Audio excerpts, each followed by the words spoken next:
એટલે ભારતીય સમાજમાં જો આપણે સંસ્કૃતિમાં સ્ત્રીઓને સ્થાન જોઈએ તો સ્ત્રીઓ પુરુષો કરતાં ઉતરતા દરજામાં છે, જેમાં એનો મુખ્યત્વે ઘરમાં રહેવું, ઘરમાં કામ કરવું, બહાર ન જવું. વિકલ્પનું મિશન છે કે બહેનો સાથે બહેનોના ન્યાય મળે, એ લોકો હ્યુમન રાઇટ્સના અધિકાર માટે અમે કામ કરી રહ્યા છીએ.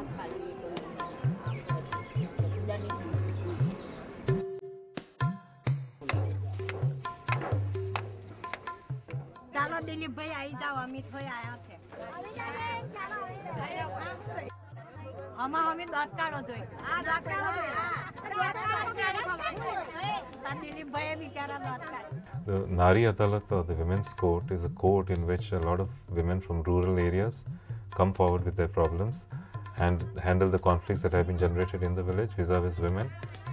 And it's also a place where they get speedy justice. કોર્ટને આપણે વાત કરીએ ત્યાં તો સ્ત્રીનો કોઈ સ્થાન જ નથી. તારીખ ઉપર તારીખ, કેમ કે એક રેપ કેસ હોય તો રેપને સાબિત કરવામાં એને લગભગ 10 થી 12 વર્ષ નીકળી જાય, છતાંય નિકાલ આવે કે નહીં એ નક્કી નથી. કેમ અમે જે રીતે કોર્ટ ફંક્શન કરે છે એ રીતે અમે કેમ ના કરી શકીએ, એના માટે અમે કેસો બોલાવવા માંડ્યા અને એ વિશે એ લોકો વિસ્તારપૂર્વક વાત કરે અને એક વિમેન સેન્ટર્ડ કોર્ટ. કેટલા બાળકો છે? બે બેટીઓને એક બાળકો. ક્યાં છે બાળકો? મારી કને છે. તારી પાસે છે? અત્યાર અત્યાર સુધીમાં તને ભરણ પોષણ કેવું કઈ કશું નહીં આપ્યું. તેલ ખાઈને જતા રહ્યા, આલુ પડે પછી તેલ ખાઈને જતા રહ્યા, પણ ના પછી પીવું કઈ? ના આવે તો પછી કરવું જ પડે ને આપણે તો કઈ થોડું કઈ કોઈ નહીં. કેટલા વર્ષ? બિલકુલ હિંમત રાખીને બોલવા, હિંમત રાખી છે.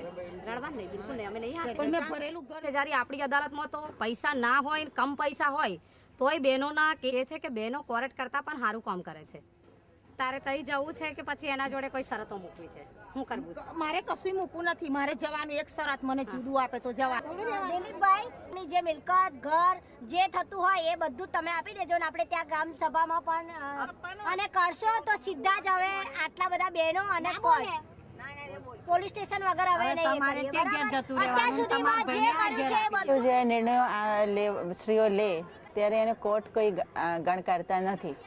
પણ અમે શું કર્યું કે પીપલ્સ ઓપિનિયન, કે જ્યારે પણ કોઈ નિર્ણય લઈએ ત્યારે 150ના સહીઓ અમે સ્ટેમ્પ પેપર ઉપર કરતા હોઈએ, પ્રગત આવે. અને બીજી વસ્તુ અમે શું કર્યું કે જ્યારે અમે કોર્ટ સ્ટેમ્પ પેપર ઉપર જ્યારે સહીઓ લઈએ ત્યારે કોર્ટમાં જઈને એના ઉપર એક નોટરાઇઝ કરાવી દઈએ. શરૂઆતમાં મહિનામાં 1-2 કેસો આવતા હતા અને હાલની સ્થિતિમાં વર્ષમાં લગભગ 60-70 કેસો અમે ડીલ કરી રહ્યા છીએ. તમારી સ્ટ્રેન્થ છે સંખ્યા, જે રીતે 150-150 બહેનો જઈને નિકાલ લઈ આવે છે. By providing the right to security and safety that most of our young women don't have, AJWS has been one of the few organizations challenging the system. Empowering એને 2-3 રીતે જોઉં છું અને એ લોકો બીજા સ્ત્રીઓને પણ પ્રભાવિત કરી રહ્યા છે. હવે જે રીતે આપણે ગુજરાતમાં જોઈએ છીએ કે સ્ત્રીઓ ઝાડ નીચે બેસીને નિર્ણયો લેતા હોય છે,